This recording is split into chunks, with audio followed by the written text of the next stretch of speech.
বিনা নিমন্ত্রণে অনুষ্ঠান বাড়িতে গিয়ে আমি কিন্তু গোগ্রাসে খেয়ে এলাম, তাও আবার আমার সেই একদম ফেমাস গাউনটা পরে। না আজকে কিন্তু উল্টো পরিনি, আজকে একদম সোজা পরেই আমি গিয়েছিলাম। আর গিয়ে কিন্তু অনুষ্ঠান বাড়িতে গিয়ে আহামুখ সেজে গেছিলাম, গিয়ে আমাকে খেয়ে আসতেই হলো।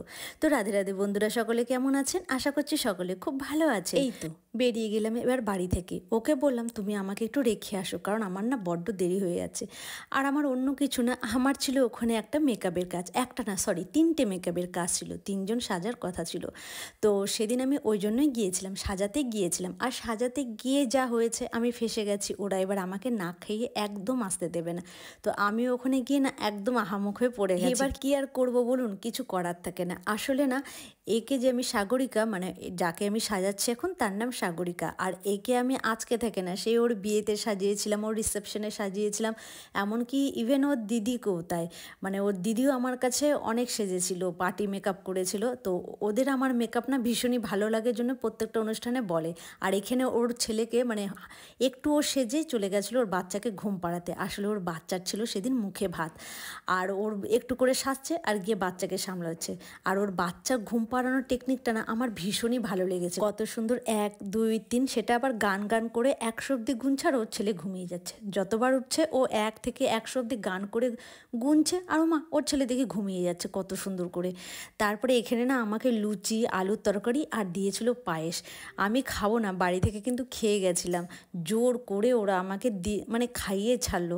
আমার নিজেরই খুব লজ্জা লাগছিল যে এরকম কোথাও সাজাতে গিয়ে যদি কেউ এরকম জোর জবরদস্তি খাওয়ায়, আমার ভীষণ একটু লজ্জা লাগে। যাই হোক, ভালোবেসে দিল, না খেলেও কিছু করার নেই, তো আমি খেয়ে নিলাম। আমি তো ওদিকে সাজাচ্ছিলাম, তো সাজাতে সাজাতে আমাকে জোর করে যেহেতু গরম গরম লুচিগুলো ভেজে নিয়ে এসে দিল, আরও অনেকগুলো দিয়েছিল, তবে আমি উঠিয়ে রেখেছি।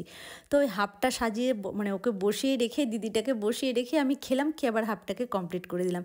এই দেখুন 2 বোন একদম কমপ্লিট। এবার এই এক বোনকে জুয়েলারি পরাচ্ছে, ওই বোনকে, বোনরা থাকলে যা হয় একে অপরকে কিন্তু এইভাবে মানে ভীষণ হেল্প করে, যেটা আমরা বুঝি। আমাদেরও সবার বোন আছে, যাদের যাদের বোন আছে, এই রেডি হওয়ার সময় এরকমই হয়। শেষে ওকে জুয়েলারি পরাবে, শাড়িটা তাও একটু দেখে দিবে।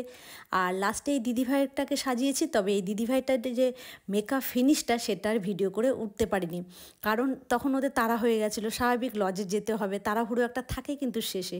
আর এখানে ওর বাচ্চাকে রেডি করছিল, আর ওর বাচ্চার কিন্তু পুরো নজর আমার মেকআপের উপর, যতক্ষণ জেগেছিল ও মানে পুরো নজর আমার মেকআপের উপর দিয়েছিল। বারবার এসে খালি ওগুলোই নাড়ছে, ওগুলোই নিচ্ছে। এবার কিন্তু ওরা জোর জবরদস্তি আমাকে লজে নিয়ে যাচ্ছে। আমি অনেকবার বলেছি না আমি যাব না। ইভেন আমার ছেলেকে আর আমার বরকেও কিন্তু ফোন করে বলেছিল যে দিদিভাই তুমি ওদেরকেও নিয়ে আসো, কিন্তু আমারই লজ্জা লাগছিল ওটা কেমন লাগে। তো আমার বর আরও আমার ছেলে তো যায়নি, কিন্তু আমাকে না খাইয়ে ওরা ছাড়েনি। ওখান থেকে লজে গিয়ে খেয়ে নিলাম একটু পাকোড়া। এখানে পেঁয়াজি করেছিল, পেঁয়াজ টিয়াজ দিয়ে পাকোড়া করেছিল, ভীষণই সুন্দর হয়েছিল। এবার ওখানে আমি একা একা, অজানা, সবাই তো চেনাশোনা আসছে, আমি একা একা বসে খেতে খেতে এনজয় করছিলাম। দিয়ে এবার রাত্রে ডিনার করতে বসে গেলাম। আর আমি তাড়াতাড়ি বসেছিলাম প্রথম ব্যাচে, কারণ আমার আবার বাড়ি আসতে হবে। আর এখানে ভাত ছিল, মসুর ডাল ছিল, স্যালাড ছিল, লেবু ছিল, পনির তরকারি ছিল, একটা চিপস ছিল। বেশ রান্নাগুলো না ভীষণ সুন্দর হয়েছিল। আর গরমের তো ঘরোয়া রান্না খেতে এত ভালো লাগছিল, ভীষণই ভালো হয়েছিল রান্নাগুলো। অবশ্যই এটা আমার প্রথম না, এর আগেও আমি অনেক যে ব্রাইডগুলোকে সাজাতে যেতাম বা যে পার্টি মেকআপগুলো করতে যেতাম, যাদের বাড়িতে অনুষ্ঠান হতো না খাইয়ে না আসতে দিতে চাইতো না, তবে আমি খেতাম না, আমার ভীষণই লজ্জা লাগতো। তো তারা জোর করে হয়তো মিষ্টি দিত, আর আমি তো মিষ্টি খেতাম না। হাফটা হয়তো বলতাম যে হাফটা খাবো, আমি মিষ্টি ভালোবাসি না। কিন্তু যেহেতু এই চেনা জানার মধ্যে পড়ে গেছে, আর একে আমি নাও করতে পারিনি, তাই আমার খেয়ে আসতে হয়েছে। যেহেতু এর প্রত্যেকটা অনুষ্ঠানে আমি ওকে সাজাই, ও দিদিকে সাজাই।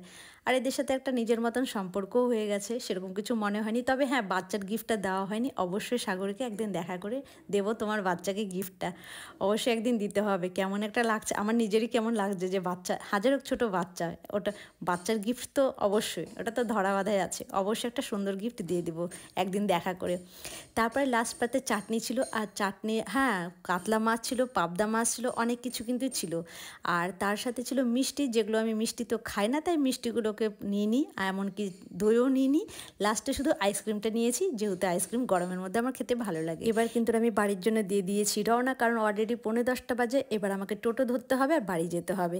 আর এত রাত্রে তো এদিক ওদিক দেখছিলাম কোথা থেকে টোটো পাওয়া যায়। তাহলে বন্ধুরা, নেক্সট ভিডিওতে দেখা হবে, ভালো থাকবেন, রাধে রাধে।